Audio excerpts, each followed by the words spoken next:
that I'll wander my way through. As we go, though, please feel free to interject and bring stuff up, and we'll try and deal with any questions you've got as they come up. That's one of the benefits of being in a small group like this. It's not just me going at it, but certainly anything you want to bring to the table, we can involve.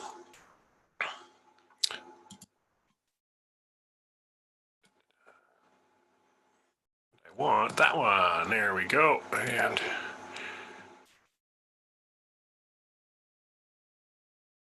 let me make sure I've got my chat window available here so I can see if you ask anything. There we go. Good. Okay. So I've already welcomed you to the open house, and I'm glad you were able to join us today. This session is brought to you by the Infrastructure and Computing Technology Diploma Program here at the college, and I'm Nolan Fretz, and I'm one of the professors in the department. I will mention that today's session is being recorded. So should you want to refer back to it later, or any of the interaction that we have, of course, will be part of that recording. So please treat it accordingly. They gave us about half an hour, so we're going to roll through some stuff fairly quickly. It's cybersecurity 101. We're going to keep it pretty high level and just introduce some main concepts, things you want to be considering as you're trying to make yourself more cyber secure and cyber aware. Towards that end, there were really 3 areas for us to look at on becoming more cyber secure. The first of these revolves around your accounts. How do you secure your accounts? The second is the devices you have, and the third is the connections you have. So 3 different aspects that we want to secure to give ourselves a overall security profile. So we're going to have a quick look at each one of these things.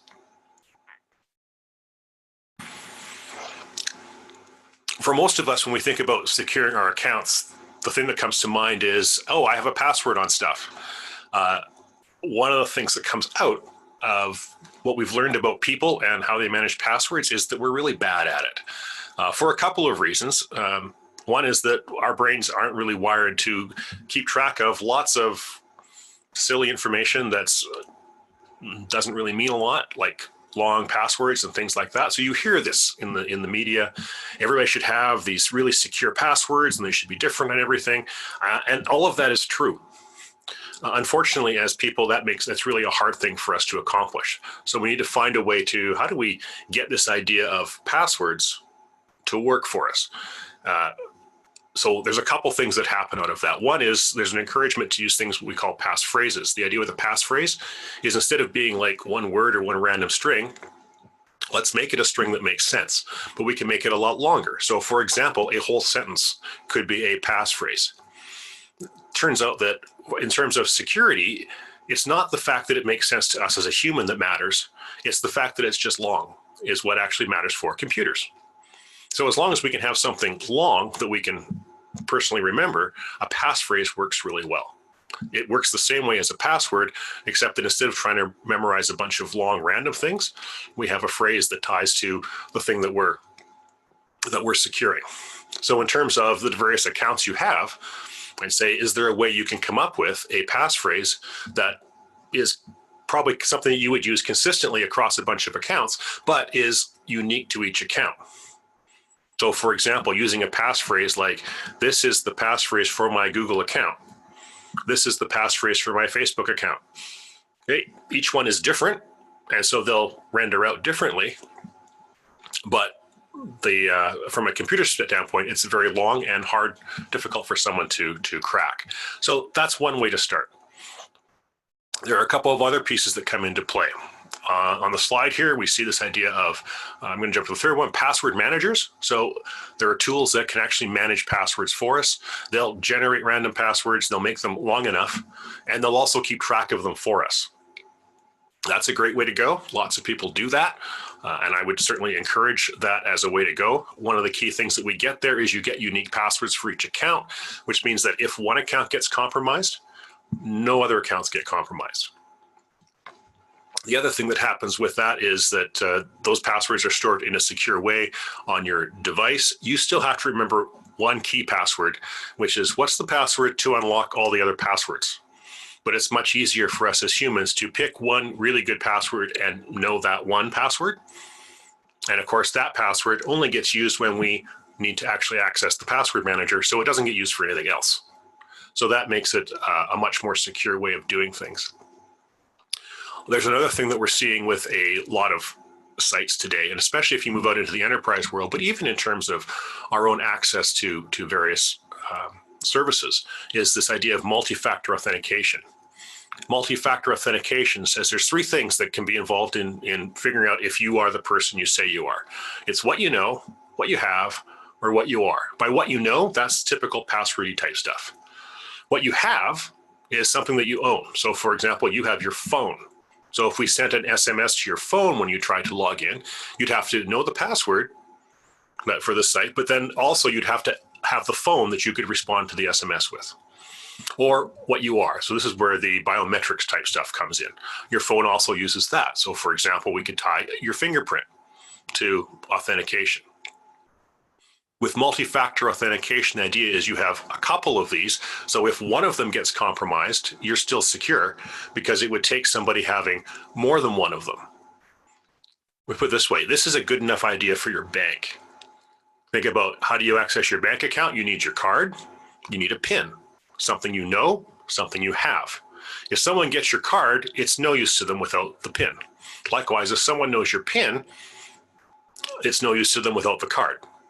So that's the idea with multi-factor authentication, is even if one thing gets compromised, you still can't get access to the account. So I encourage people to, let's get going. Let's get multi-factor authentication whenever possible, turn it on. And in fact, if you've got choices of services where some have multi-factor authentication and some don't, but the services accomplish the same thing, choose the one that does multi-factor authentication. Where this comes out in play for a lot of people today is in social media. That's the most common place we see people having a bunch of accounts and having a bunch of passwords that they've got to remember. So that's where a lot of this plays out. So the things we just talked about, when you look at what's on your social media, things you want to do, different passwords for each one. Most of the major ones certainly support multi-factor authentication. Turn it on. Go through the privacy and security settings in each one. They're not set to be the most secure. Okay, they're set to give the most breadth to the interaction, the social interaction, because that's what they're about. Within that, though, you need to go through and review what's actually available in privacy and security and decide for yourself, what am I actually comfortable sharing? Okay, and probably dial it back a little bit. One of the key things to remember with social media is to keep private information private. I really like the set of Apple iPhone ads that have come out just recently, where people are randomly shouting out personal information, with the idea being that effectively this is what a lot of people do on social media, where they publish stuff without realizing just how big a sphere of people this actually touches. The idea is social media is social. You should assume that everything that goes on there is at least somewhat public. None of it is inherently intensely private. Otherwise, it wouldn't be social. So when we look at social media, take that point of view in mind and be very aware of what's private and how do I keep it that way. And then finally, there is, I can say, phishing and scams are real. So just be aware that if somebody posts a link in a social media piece, don't just click on the link.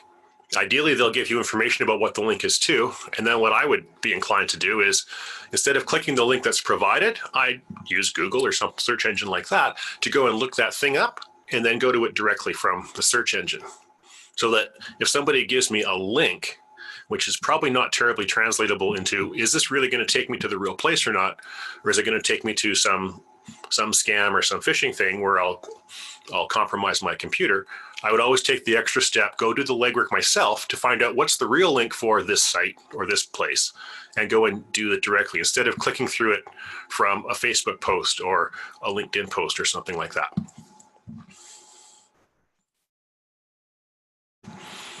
If we look at our devices, we've become very device-centric people. Let me ask you a question. How many devices do you currently have that touch the internet?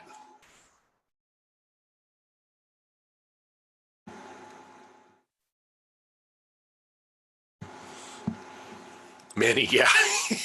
Me too.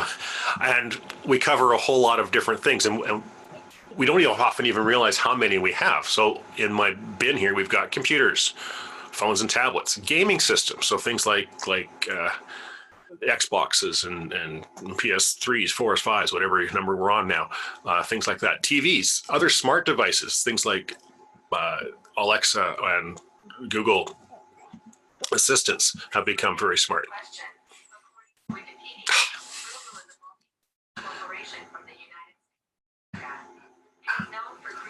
Alexa, be quiet. So you can hear I have Alexa running and she's now dictating stuff in the background for me. So anyhow, with computers and laptops, you're going to see a recurring theme about all of these devices.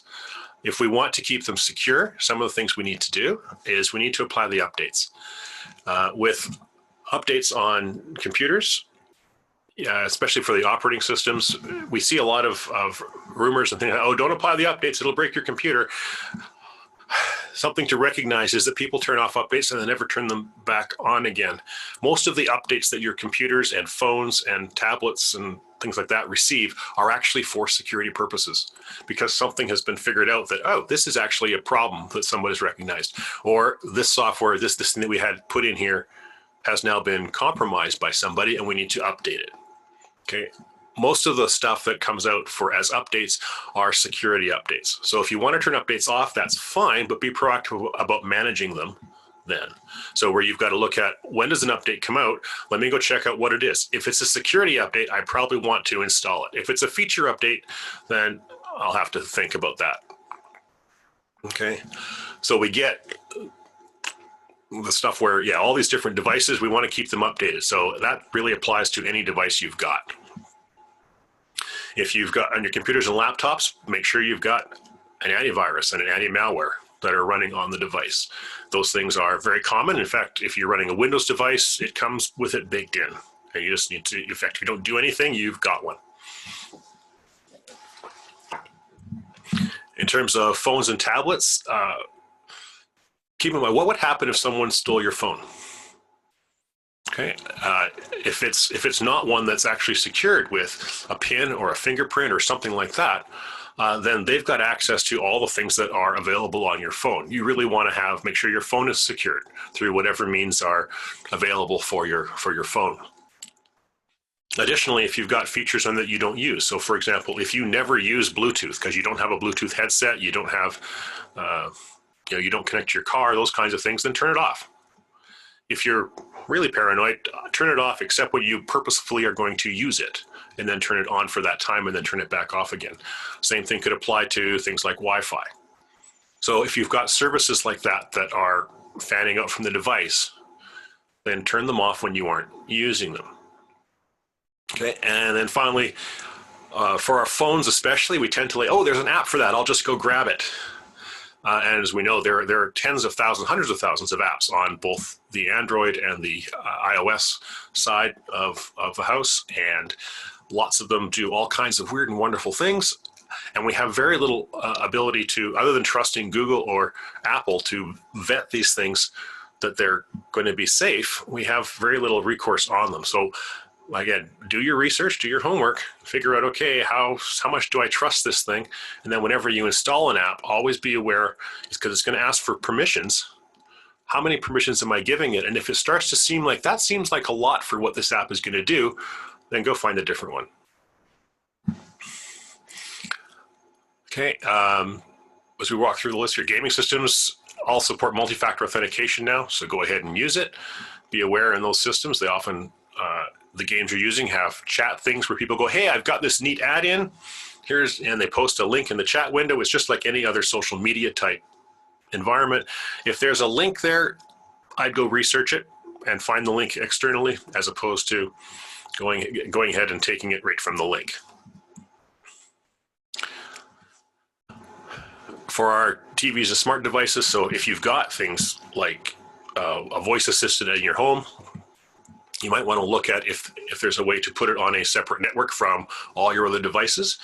One of the things we're seeing in the news right now is a lot of these devices, the Internet of Things type devices or the smart type devices for your home, have been put out there with great functionality, but security was kind of a last minute thing for them, and they're not made terribly secure at the moment. That's coming, but in the current rendition, there are potential issues around securing these devices. If you put them on a separate network, at least then they're contained to themselves and don't have access to things like your computer or laptop with the information, additional information that's housed on there. And then finally, this idea of securing your connections. So within that, you've got your private network. That's your network at your house, probably. In that sense, we're saying if you're using wireless, if you're using Wi-Fi, do make sure you put a good password on it, a passphrase on it.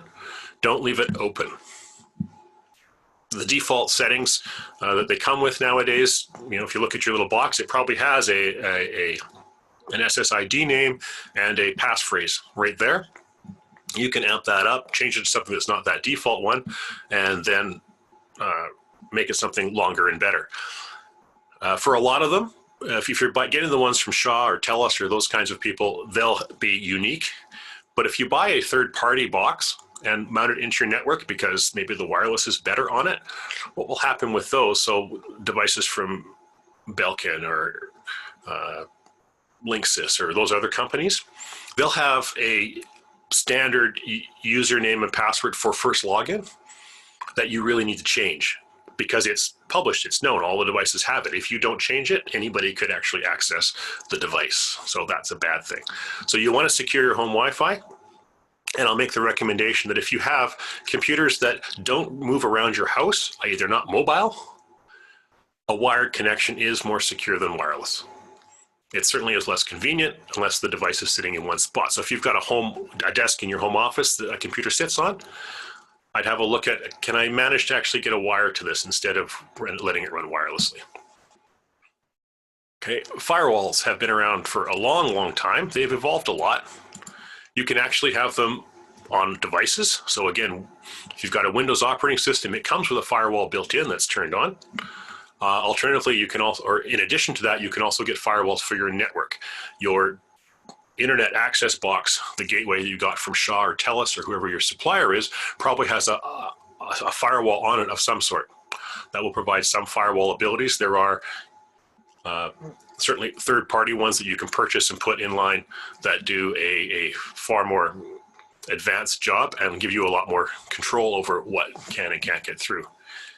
If you're out in public a lot using public Wi-Fi, I guess the thing I would say is just assume if you're on public Wi-Fi that it is in fact public and that somebody's watching. That may or may not be the true, but you have no way to check. And so I'd make the assumption, don't do important or sensitive stuff there. If you're going to connect to websites, you're looking for HTTPS in the title of the web page, which means that it will be encrypted between your device and their server. Okay, which means even if somebody does intercept the traffic, what they'll see is encrypted.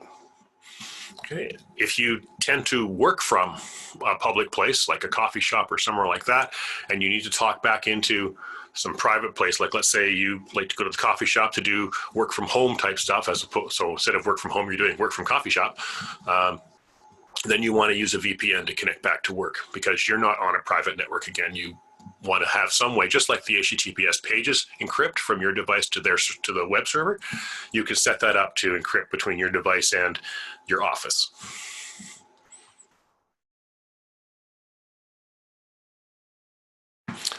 Okay. Read email function off.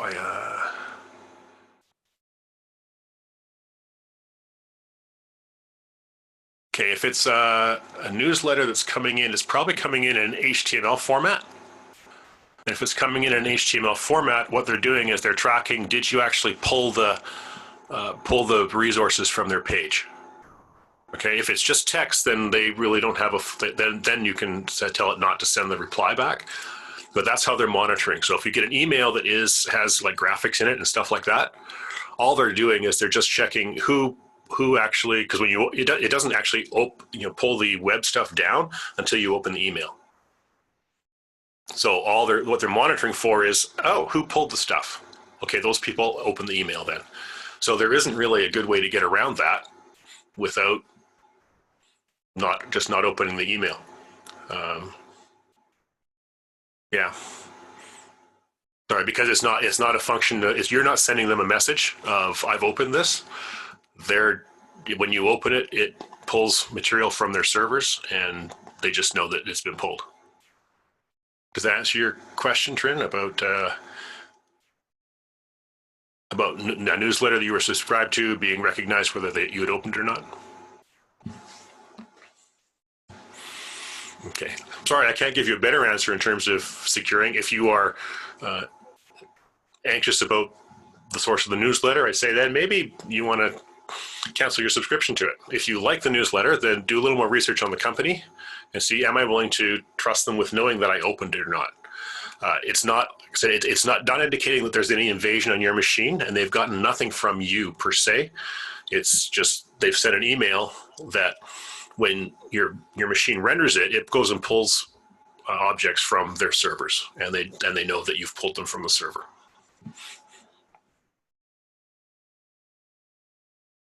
Yeah, and that's yeah. So you had a letter reset because you never opened the first one, and so they've tracked it with a database of saying, okay, when we see one of our users pull the information, then we check them off, and if not, then we go back at them. Yeah, it's all on their end, and there's very little you can do about that other than canceling your subscription, saying I just don't like people that do that, so go away. But you'll find that most of the planet, in terms of any kind of business venture, is tracking that kind of thing for you. Okay, we got a few minutes left, and I do want to, you mentioned at the top, to talk about computer programs and courses at the college. So there are really, I guess, 3 programs that are loosely related to computers, and they cover very different areas. So I'll give you the quick view of what the 3 are, and then I'm going to go into the one that I'm part of in more detail. So there is electronics engineering technology, which is very much hardware and very much at the electronics level. So it's like, okay, we're going to design circuit boards type idea. There is the infrastructure and computing technology diploma, which I'll go into in more detail in a minute. That's the one I'm part of. And then there is the computer studies portion of the college, which is your traditional stuff around programming and databases and those kind of jobs. So depending upon where you want to land, are you really on the software side, or are you more on the infrastructure side? That would dictate whether you went to computer science or went into infrastructure and computing technology. Okay, both have a 2-year diploma program. Computer science also works up into a bachelor's degree. Bachelor of Computing Information Systems, I think, is what they call it. So both are valid. They have different focuses, and really depends on your bent in terms of what do you like doing. If you like coding and you like the logic work that's involved in that, you're probably looking at computer science. If you like working with systems, like playing around with your wireless at home, playing around with your router at home, mucking around in your computer and actually playing with, okay, I'm gonna upgrade my video card, I'm gonna change my CPU, I'm gonna do that kind of stuff. That's the kind of stuff that the ICT diploma is about. So as I'm showing on the slide right now, we really block up into 4 distinct areas. We deal with infrastructure. That's our core piece. So the bottom line is, if data moves on the planet, it's our guys that know how to do it. So it's your cell phone is connecting to something, your computer at home. How do you move stuff around in your house? How do you move stuff out of your house? How do you get at web pages? We don't build the web pages, but we're responsible for how does my computer here talk to that server over there? What's the data path in between? That's what we do. Okay, the computer science guys do hey, let's build the fancy web page that does all this stuff. So if that's your side, that's where you want to be. If you're more interested in how do I connect things, that's us. Both of us would also have an interest in security. Again, ours is more around, hey, let's talk about firewalls. Let's talk about designing networks that are secure. Let's talk about how do we implement wireless so it's not compromised. Okay. Whereas on the computer science side, they'd be much more about what are the encryption algorithms and how do we implement those in our software. Okay. We do have some work around development. So this is where we kind of overlap with computer science a little bit. Our development work is very different in that our focus is really on how do we automate things, how do we make things easier in terms of managing our infrastructure and establishing, improving our security. What kind of programs can we author to do that, or what kind of routines can we author to do that? So we're minor league development. They're really their big ticket item would be development, and they would talk about these other things a little bit. We're infrastructure, and we talk about these other things in between. And then finally, this idea of that's becoming very prevalent is data. And when we look at data in motion or at rest, how do we make sure that it is supported? It can get from where it needs to go, where it is to where it needs to go. In between, it's kept secure. When it's in storage, it's secure. It's all those kinds of things, and we have a focus on that. So that's our program in that sense. And then we do run state-of-the-art facilities. We are well established with both computers and rack gear, switches, routers, firewalls, all the way up the chain. So for a 2-year diploma program, we give you a very full piece of work in that, covering everything from basic hardware implementation stuff and living with your hardware up through to configuring enterprise grade infrastructure devices like routers or switches. And we cover all of that across the 2 years in the program. Before we're getting close on the end of time here, so I'm just going to wrap this up, and then we can talk a little bit more afterwards if you want. So references, a lot of the material I pulled today is from the Government of Canada's Get Cyber Safe initiative. The link is here for if you want to look more at that. And then they also have a more in-depth site for businesses at cyber.gc.ca/English or French, as you wish. Questions? Oh, we're really at questions? Yay, right on time. Good. Okay, so if there's stuff I didn't cover that you wanted to know about, now is the moment.